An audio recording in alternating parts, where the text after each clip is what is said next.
चलते चलते मेरे ये गीत याद रखना, कभी अलविदा ना कहना, कभी अलविदा ना कहना। रोते हंसते बस यूं ही तुम गुनगुनाते रहना, कभी अलविदा ना कहना, कभी अलविदा না कहना। শুরুটা কেন এইভাবে করলাম? দেখুন, জীবন আপনাকে একটা বড় গিফট দিয়েছে, উপহার দিয়েছে, সেটা জীবন নিজেকে আপনাকে সমর্পণ করেছে।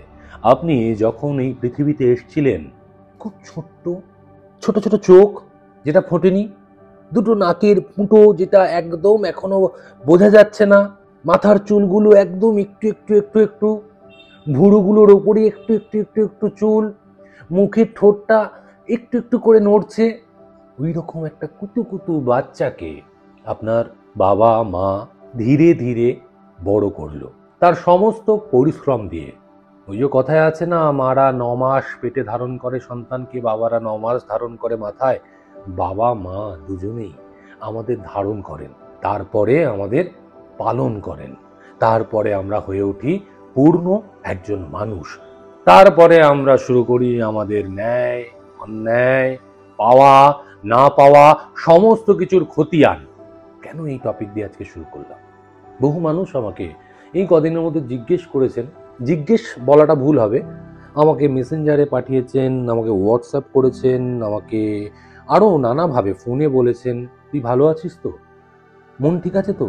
তুই ভালো থাকিস, মন খারাপ করিস না, তোর ভালো থাকাটা জরুরি, আপনাকে খারাপ দেখতে ভালো লাগে না, আপনি নিশ্চয়ই হ্যাপি নন, আপনি নিশ্চয়ই অসুখী রয়েছেন, আপনার কষ্ট হচ্ছে, ইত্যাদি ইত্যাদি। তাই জন্য আমি এই গানটা দিয়ে শুরু করলাম যে চলতে চলতে মেরে ये बात याद रखना, कभी अलविदा ना कहना। আমি আলবিদাটা কাকে বলবো? কাকে বলবো? জীবনকে তো বলবো। জীবনকে আমি কখনোই আলবিদা বলবো না। আমি আমার দর্শনকে আলবিদা বলবো না। আমি আমার ভগবানকে, সর্বোপরি দর্শককে আলবিদা বলবো না। আমি নাই করতে পারি কাজ, বিশ্বাস করুন। আমাকে অভিনয় করতে হবে এমন মাথার দিব্যি আমাকে কেউ দিয়েছিল ছোটবেলায়, যে আমাকে অভিনয় করতে হবে। যে সকল শিল্পী ছোটবেলা থেকে অভিনেতা অভিনেত্রী হওয়ার স্বপ্ন দেখেছেন, তারা ধীরে ধীরে নিজেকে তৈরি করেছেন, তাদের কথা আমি বলছি না। আমার কিন্তু অভিনেতা হওয়াটা একটা ম্যাজিকের মতো। আমি পড়াশোনা করতে করতে জানতামই না, শত শত কোটি কোটি নিম্ন মধ্যবিত্ত ছেলেদের মতো আমিও ক্লাস 11-12-এ পড়তে কি জানতাম আমি অভিনেতা হব? আমরা কেউই জানতাম না আমরা কোন দিকে যাব। যতই আমরা ছোটবেলা থেকে বলি না কেন বড় হয়ে ডাক্তার হব, ইঞ্জিনিয়ার হব, পাইলট হব, সেটা শুধুমাত্র বলার জন্যই বলি। আদতে আমাদের ব্রেনে যে কর্টেক্সগুলো রয়েছে, ফ্রন্ট কর্টেক্স রয়েছে, ব্যাক কর্টেক্স রয়েছে, সেইগুলো পরিপক্ক হতে শুরু করে একটা নির্দিষ্ট বয়সের পর থেকে। ফিরে আসি, অনেকক্ষণ ধরে বকবক করছি, এবার আমাকে চুপ করে যেতে হবে। খানিকটা কাজের কথা না বললে আমাকে বড়রা মারবে, ছোটরা গালি দেবে, এবং আমার সমবয়স্করা অনেক ধরনের বিদ্রূপ করতে পারে। এটাই তো হয়ে এসছে, কিন্তু আমার দর্শকরা সেটা করে না। আপনারা কি ভেবেছিলেন আমি সেটা বলো? আমার প্রেমিকরা, আমার শ্রোতারা, আমার ওয়েলউইশাররা, আমার আত্মার মানুষেরা কখনো করেনি। আমাকে সঠিক পথে নিয়ে গেছে সর্বসময়। দেখুন, হ্যাপিনেস অথবা মেন্টাল পিস আর প্লেজার, এই দুটো এক নয়। একটু তত্ত্বকথায় যাই। থিওরি অফ রিলেটিভিটি, স্যার আইনস্টাইনের দ্বারা নির্মিত থিওরি অফ রিলেটিভিটি এটার সঙ্গে ওতপ্রোতভাবে জড়িত। আচ্ছা, আপনি মনে করুন আপনি 2025 সালে দাঁড়িয়ে, আপনার বয়স 20 থেকে 30-এর মধ্যে। আপনাকে বলা হলো আপনার ডান হাতে হ্যাপিনেস আর মেন্টাল পিস দিচ্ছি, আর বাঁ হাতে চকলেট দিচ্ছি। আপনি কোনটাকে নিজের কাছে রাখতে চাইবেন? আমি এই প্রসঙ্গে পরে আসছি। দেখুন, আমরা যখন ছোট ছিলাম, যখন আমাদের বয়স 12-রও নিচে, এখন তো 2025 সালে দাঁড়িয়ে 12 বছরের ছোটরা যেভাবে কথা বলে, মাঝে মাঝে আমরাই চমকে উঠি, আমাদের বড়রা চমকে ওঠে, এবং তাদের গুণ দেখে, তারা কতটা ট্যালেন্টেড সেটা দেখে আমরা আটকে উঠি। তাই জন্য আরেকটু কমিয়ে নিয়ে আসলাম বয়সটাকে। ধরুন 5-6 বছরের ছেলে বা মেয়ে 2025-এ দাঁড়িয়ে তাদেরকে যদি অফার করা হয় happiness, mental peace or chocolates, তারা কিন্তু চকলেটস বেছে নেবে। কেন? কেন চকলেটস বেছে নেবে? আপনাদের মনে নিশ্চয়ই প্রশ্ন উঠছে যে ইম্যাচিওর তাই জন্য। না, তাদের কাছে হ্যাপিনেস আর মেন্টাল পিসটা পুরোপুরি পরিপূর্ণ টইটুম্বুর অবস্থায় রয়েছে তাদের মনে এবং মাথায়। তাদের আর আলাদা করে হ্যাপিনেস আর মেন্টাল পিস দরকার নেই। তারা সঠিক সময় ঘুমোতে পারে, তারা সঠিক সময় জাগতে পারে, তারা পড়াশোনা করতে পারে, তারা পড়াশোনা নাও করতে পারে, তারা খেলতে পারে। তাদের মনটা স্বচ্ছ কোমল একটা পদার্থ দিয়ে তৈরি হয়ে থাকে। তাই জন্য তাদের কাছে mental peace or happiness needed নয়, তাদের কাছে চকলেটটা নিডেড। আমরা যখন ওই 20 থেকে 30 বছরের মধ্যে চলে আসি বা তার অধিক বয়সে আসি, তখন কি আপনি চকলেট বেছে নেবেন? প্রসঙ্গে ফিরে আসলাম, তখন আমরা কিন্তু চকলেট বেছে নেব না। আমরা তখন চাইবো না না, আমাকে মেন্টাল পিস হ্যাপিনেস এইটা দাও, চকলেট আমার দরকার নেই। কারণ সেই ছোটবেলা থেকে এই যে এত বড় হয়ে ওঠা, এর মধ্যিখানে আমরা আমাদের হ্যাপিনেস মেন্টাল পিস খুইয়ে ফেলেছি, বিক্রি করে ফেলেছি, আমরা দিয়ে দিয়েছি অন্য কাউকে। আমরা বাঁচতে শুরু করেছি অন্যের জন্য। অন্যরা কি ভাববে, অন্যরা কিভাবে খুশি হবে। আরে জীবনটা আমরা এখনো অতটা বাঁচিনি যতটা আমরা এই জীবনে থেকে মরে গেছি। আবার শুনুন, এই জীবনে থেকে আমরা এতটা জীবন বাঁচিনি যতটা এই জীবনে থেকে আমরা বারে বারে মরে গেছি। আরে মরবো তো একবার, কিন্তু এই জীবনে থেকে আমরা প্রত্যেক দিনে হয়তো একবার করে বলি যে আমি মরতে পারলে বাঁচি। ছি ছি ছি ছি ছি, এর থেকে নিকৃষ্টতম কথা পৃথিবীতে হতে পারে না, সারা ইউনিভার্সে হতে পারে না। আপনাকে জীবন নিজেকে সমর্পণ করেছে, গিফট করেছে, আপনি তাকে বলছেন তাকে তাড়িয়ে দিতে পারলে বাঁচি। আপনি বেঈমান নন? আচ্ছা, এইবার এই থিওরি অফ রিলেটিভিটি এর উদাহরণে আসি। ধরে নিন যে আপনার কাছে একটা সাইকেল আছে, আপনি একটা 1000 সিসির বাইক কিনতে চাইছেন, কিনলেন, কেনার পর আপনার মধ্যে যে আনন্দটা হবে সেটাকে বলা হয় হ্যাপিনেস। না না না না, সেটাকে হ্যাপিনেস বলা হয় না, সেটাকে বলা হয় প্লেজার। হ্যাপিনেস ওটা নয়, এইখানে আমরা গুলিয়ে ফেলি। এইখানে এই থিওরি অফ রিলেটিভিটিসের প্রসঙ্গটা আসে। সময়, স্থান এবং আপনার ডিজায়ার, আপনার চাওয়াগুলো কি, সেটা প্রত্যেক দিন পাল্টাতে থাকে। আপনি একবার মনে করুন, আপনি যেদিন প্রথম মোবাইল ফোন কিনেছিলেন অথবা আপনি যেদিন প্রথম আপনার পছন্দের বাইকটা কিনেছিলেন, সেই দিন আপনার যে আনন্দটা হয়েছিল, এরপরে আপনি যখন 2-3 বার কিনে ফেলেছেন বাইক অথবা মোবাইল ফোন, সেই আনন্দটা কি আপনি উপভোগ করেছেন? করেননি। ধীরে ধীরে সেই আনন্দ কমে এসছে। এটাকে বলতে চাইছি যে ওটা প্লেজার, হ্যাপিনেস নয়। আপনি আজকে বাইকে চড়ছেন, কালকে আপনার মনে হবে আপনি একটা দামি গাড়ি চড়বেন। আপনি আবার কাল পরশু একটা গাড়ি কিনবেন, আপনার কিছুদিন যাবে, তারপরে মনে হবে না গাড়ি ভালো লাগছে না, আমি একটা অন্য কিছু কিনবো যেটা আমাকে আরো বেশি করে হ্যাপি করতে পারে। না না না না, আপনাকে হ্যাপি করছে না, আপনাকে প্লেজার দিচ্ছে। প্লেজার পাওয়াটা বা নেওয়াটা সেটা অন্যায় নয়। আমি বলছি মেন্টাল হ্যাপিনেস কিন্তু নয়, সেটা পার্মানেন্ট হ্যাপিনেস নয়। প্লেজার হচ্ছে টেম্পোরারি একটা আনন্দ দেওয়ার জিনিস, বা হ্যাপিনেস যেটাকে বলছি আমি, টেম্পোরারি আপনাকে আনন্দ দিচ্ছে। কিন্তু আপনাকে পার্মানেন্ট আনন্দিত হওয়ার জন্য একটা এমন স্টেট অফ মাইন্ডে নিজেকে নিয়ে যেতে হবে যেখান থেকে এই আনন্দটা আপনার মধ্যে স্থায়িত্ব আকারে থেকে যাবে, পার্মানেন্ট হবে। তাহলে না আপনি মেন্টাল পিস এবং হ্যাপিনেস খুঁজে পেলেন। এই হ্যাপিনেস খুঁজে পাওয়ার আমি বইও পড়ে দেখেছি এবং নিজের লাইফেও আমি এই পদ্ধতিগুলো অ্যাপ্লাই করে দেখেছি। 4টে পদ্ধতি আছে, খুব সহজ, বিশ্বাস করুন খুব সহজ। 4টে পদ্ধতি আপনি অ্যাপ্লাই করবেন, আপনি মেন্টাল পিস এবং হ্যাপিনেস পাবেন এবং সেটা পার্মানেন্টলি থেকে যাবে। যে কোনো সিচুয়েশন আসুক না কেন, কোনো হার্ডেলস আসুক না কেন, আপস অ্যান্ড ডাউন আসুক না কেন, হ্যাপিনেস এবং মেন্টাল পিস থাকলে আপনার কোনো আপস, কোনো ডাউনস, কোনোটাই আপনাকে ম্যাটার করবে না। আপনি প্রচণ্ড পরিমাণ আনন্দিত হলেন, প্রচণ্ড পরিমাণ কিছু একটা ভালো পেলেন, তাতেও আপনি অতটা ওভার এক্সাইটেড হবেন না। আবার আপনি প্রচণ্ড ডিমোটিভেট হয়ে পড়ছেন কোনো কারণে, তাতেও আপনি হতাশ হবেন না, ডিপ্রেসড হয়ে পড়বেন না। এইটা হচ্ছে পার্মানেন্ট মেন্টাল হ্যাপিনেস এবং মেন্টাল পিসফুলনেসের একটা অত্যন্ত গুরুত্বপূর্ণ ফলাফল। 4টে বিষয়ের কথা বলছিলাম, কি কি? প্রথম হচ্ছে ডেইলি এক্সারসাইজ। ইয়েস, শুনতে অবাক লাগলেও যে আমি তো ডেইলি এক্সারসাইজ করি, তবুও কেন হ্যাপি নই? দেখুন, একদিনে নয়, দুদিনে নয়, 3 দিনে হবে।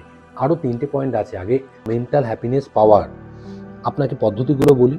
অন্তত 20 মিনিট যে কোনো এক্সারসাইজ আপনি প্রচণ্ড ওয়েট দিয়ে এক্সারসাইজ করতে পারেন, হালকা করতে পারেন, আপনার ডাক্তার যেভাবে আপনাকে প্রেসক্রাইব করবে, অথবা মিনিমাম হাঁটা, minimum cycling, minimum push up, minimum swimming, anything whatever you want to do, but do exercise every day for only 20 minutes, minimum 20 minutes, আপনি রেজাল্ট পাবেনই পাবেন। এবারে আসি মেডিটেশন, যেটা আমি প্রচুর করি। সত্যি বলছি, 10 মিনিট করে মেডিটেশন প্রত্যেকটা মানুষের করা উচিত, প্রত্যেকটা জীবের করা উচিত। মেডিটেশন 10 মিনিট করুন, তাহলে আপনার ব্রেনের যে ফ্রন্ট কর্টেক্সগুলো আছে সেগুলো প্রচণ্ড অ্যাক্টিভ হয়ে যায়। মেডিটেশন যারা করে তাদের ডিসিশন নেওয়ার ক্ষমতা বাড়ে। যে কোনো সিচুয়েশনে, ডাউন সিচুয়েশনে, যখন আপনি প্রচণ্ড টালমাটাল অবস্থার মধ্যে দিয়ে যাচ্ছেন, আপনাকে বিদ্রুপ করছে, আপনি যে কাজ করেননি সেই, আচ্ছা আমি কি এগুলো আমার বিষয় বলছি না? হ্যাঁ, আমি তো বলেই নিলাম আমার বিষয়। এনিওয়ে, তো মেডিটেশন করলে সিদ্ধান্ত নেওয়ার ক্ষমতা প্রচণ্ড দৃঢ় হয়। আপনি কি সিদ্ধান্ত নিতে চলেছেন সেটা কখনো উইমসিক্যাল হয় না, সেটা কখনো ওই চট করে নিয়ে ফেললেন, ভুল হলো না ঠিক হলো। দেখুন, ভুল ঠিক তো হবে, কিন্তু আপনি সিদ্ধান্ত নেওয়ার যে একটা আলাদা ক্ষমতা, সেটা আপনি কিন্তু অর্জন করবেন। Third, 3 number point, keep away yourself from negativity. Negativity, নেতিবাচক জিনিসের থেকে নিজেকে অনেক দূরে রাখুন, নেগেটিভ মানুষের থেকে নিজেকে দূরে রাখুন, কোনো নেগেটিভ কথা শুনবেন না। নেগেটিভ মানুষ কিভাবে চিনবেন সেই নিয়ে আমি আলাদা ভিডিও যদি আপনি চান আমি করতে পারি। মেডিটেশন কিভাবে করতে পারেন বা আমি কি ধরনের মেডিটেশন করি সেই নিয়েও যদি আপনারা ভিডিও পেতে চান, আপনারা বলতে পারেন কমেন্ট সেকশনে। আমি নিশ্চয়ই আপনাদের আগ্রহ দেখে নিশ্চয়ই ভিডিও করার চেষ্টা করব। যদি আগ্রহ না থাকে আমি নিশ্চয়ই করব না, কিন্তু এটা শুনুন, keep away from negativity. Negative কথা শুনবেনই না, থাকবেন না, ডিরেক্ট বলে দেবেন প্লিজ আমাকে নেতিবাচক কথা বলবেন না। আপনি ইতিবাচক কথা স্প্রেড করুন এবং ইতিবাচকতার মধ্যে বাঁচুন। সব সময় যে আপনার সঙ্গে ভালো ঘটবে এমনটা নয়।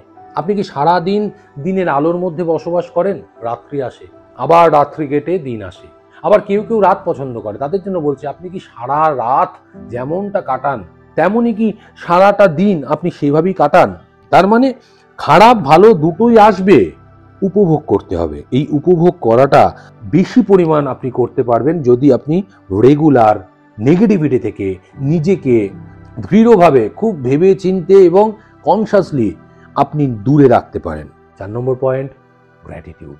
পৃথিবীর প্রত্যেকটা ধর্মে লেখা রয়েছে এই গ্র্যাটিটিউড শব্দটি, যে আপনি প্রকৃতির প্রতি, নেচারের প্রতি যদি গ্র্যাটিটিউড দেখান, আপনি কি পেয়েছেন তার জন্য যদি আপনি একবার দিনে গ্র্যাটিটিউডের আকারে ধন্যবাদ জানান আপনার ঈশ্বরকে, বিশেষ করে পরম প্রকৃতিকে, আপনি হ্যাপিনেস খুঁজে পাবেনই, আপনি মেন্টাল পিস খুঁজে পাবেনই পাবেন। আমি এটা দৃঢ়ভাবে আপনাদের জানাচ্ছি, দৃঢ়ভাবে। থ্যাংক ইউ ইউনিভার্স, এই কথাটা আমি দিনে অন্তত লক্ষবার বলি। যখনই সময় পাই আমি আমার প্রোফাইলে, ফেসবুক হোক, সোশ্যাল মিডিয়ার যে কোনো প্ল্যাটফর্মে আমি শেয়ার করি, কারণ আমি ওটা মন থেকে বিশ্বাস করি। আমি আজকে যাই হয়েছি, যাই খেতে পাচ্ছি, যেরকম দর্শক আমাকে ভালোবাসে, যেরকম আত্মীয় তৈরি করতে পেরেছি, আমি প্রত্যেকটার জন্য ইউনিভার্স দায়ী। ইউনিভার্স আমাকে ওইভাবে রেখেছে। আজকে যে হার্ডেলসের মধ্যে দিয়ে আমি কাটালাম কিছুটা সময় অথবা কাটাচ্ছি, তাতে আমি একবারও হতাশ হই না। It's the part of life, aspect of our life. এটা লাইফের, এটা জীবনের একটা অঙ্গ। আজকে ধরুন আপনার ডান হাত বাঁ হাত দুটো হাত রয়েছে, ডান পা বাঁ পা দুটো পা রয়েছে, আপনার ডান হাতে যন্ত্রণা করছে, আপনি কি ডান হাতকে বলতে পারেন যে তুই আমার নোস? তাহলে কি আমি বলতে পারি এই দুঃখ, এই কষ্টটা তুই আমার নোস, আমি এটা ডিজার্ভ করি না? আরে প্রত্যেকটা জিনিস আমাকে বলতে হবে যে আমি এটাকে এনজয় করছি, আমি এখনকার এই খারাপ সময়টাকে এনজয় করছি। যদি আমি বিশ্বাস করি না সময় কখনো খারাপ হয়, ওটা পার্সপেক্টিভ। আমি যেমনটা ভাববো সময় তেমনটাই হবে। আমি জাস্ট আমার কথাগুলোই আপনাদেরকে শেয়ার করি, ভালো লাগে যাতে আরও আমরা উন্নতি করতে পারি। আমার পত্র পাঠ অর্থাৎ চিঠি পড়া আপনাদের ভালো লাগছে, আমি নিশ্চয়ই আবার চিঠি পড়ব। আমার কাছে আবার এই সপ্তাহেও প্রচুর বই এবং চিঠি এসছে, টাকা পাঠিয়েছে আবার, এটা আমি বারবার বলছি, সব কিন্তু জমা হচ্ছে। ইন্টারেস্ট আমি দিতে পারবো না, ইন্টারেস্ট দিতে পারবো না। টাকার মধ্যে আই লাভ ইউ লেখা।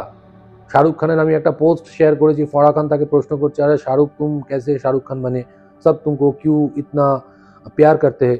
তো শাহরুখ খান বলছেন, দেখো मैं किसी के लिए पापा जैसा हूँ, किसी के लिए अपना बॉयफ्रेंड जैसा हूँ, किसी के लिए अपना हस्बैंड जैसा हूँ, किसी के लिए बेटा जैसा हूँ, लेकिन generation wise generation they are loving me continuously. This consistency has not been changing. কেন এই কনফিডেন্স তার মধ্যে রয়েছে? কারণ সে জানে সে ভালো কিছু করছে। তাই আমার বিশ্বাস আপনারাও যদি ভালো কিছু করেন, আমি আমার বিশ্বাস থেকে বলছি আমি ভালো কিছুই করি। আমি সব সময় চেষ্টা করি সমাজের প্রতি দায়বদ্ধ থাকতে। তাই আমাকে ওই 200 টাকার নোটের মধ্যে আই লাভ ইউ লিখেছেন, প্রথমত নোটের মধ্যে লেখা কিন্তু দণ্ডনীয় অপরাধ, ভালো করে জেনে নেবেন। জানি আপনাদের আবেগে লিখেছেন, আরেকজন একটা ভালো কাজ করেছে, আমি কত টাকার নোট বলতে পারছি না, লজ্জা লাগছে, বড় নোট নিয়ে তার মধ্যে কাগজ ছাপিয়েছে, উল্টো প্রেমপত্র আর কি লিখেছে। আচ্ছা, আপনাদের কেন মনে হচ্ছে? জানি এটা মনে হওয়ার কারণ হচ্ছে টাকা এমন একটা জিনিস যা থেকেই যাবে, কিন্তু এমনটা ভাবার কোনো দরকার নেই, চিঠিগুলো থাকবে। হ্যাঁ, ওটা হয়তো একটা এক্সেপশনাল জিনিস, একটা দারুণ জিনিস। আমার মনে হয়েছে এটা বাড়ির দেওয়ালে টাঙিয়ে রাখবো, আমি হয়তো বাধাতেও দেবো। টাকার মধ্যে এরকম ছাপিয়ে নিয়ে এসছে, ছাপিয়ানো মানে ওই কাগজ লাগিয়ে আর কি, সেলুটেপ নয়, প্লাস্টিক লাগিয়ে যেমন করে আর কি, আমি পরে দেখাবো ওখানে ছবিতে। তো কিন্তু টাকার মধ্যে লেখা দণ্ডনীয় অপরাধ, এটা জেনে রাখবেন। টাকাতে লেখা যায় না, টাকা নষ্ট করা যায় না, টাকা ছেঁড়া যায় না, টাকাকে অপমান করা যায় না, কারণ এটা আমাদের দেশের হেরিটেজ এবং সম্পদ। যাই হোক, আর আজকে দীর্ঘায়িত করব না। জ্ঞান কিন্তু বলিনি ম্যাডামরা, যারা বড়রা রয়েছেন বারবার বকা দেন। আমি আপনাদের সঙ্গে থাকবো, আপনারা আমার সঙ্গে থাকুন। হোক না এই সম্পর্কটা আরো আরো আরো শক্ত পোক্ত, এবং যা কখনো আর ভাঙবে না। কিছু পাওয়ার নেই তো আমাদের একে অপরের থেকে। ধন্যবাদ, ভালো থাকবেন।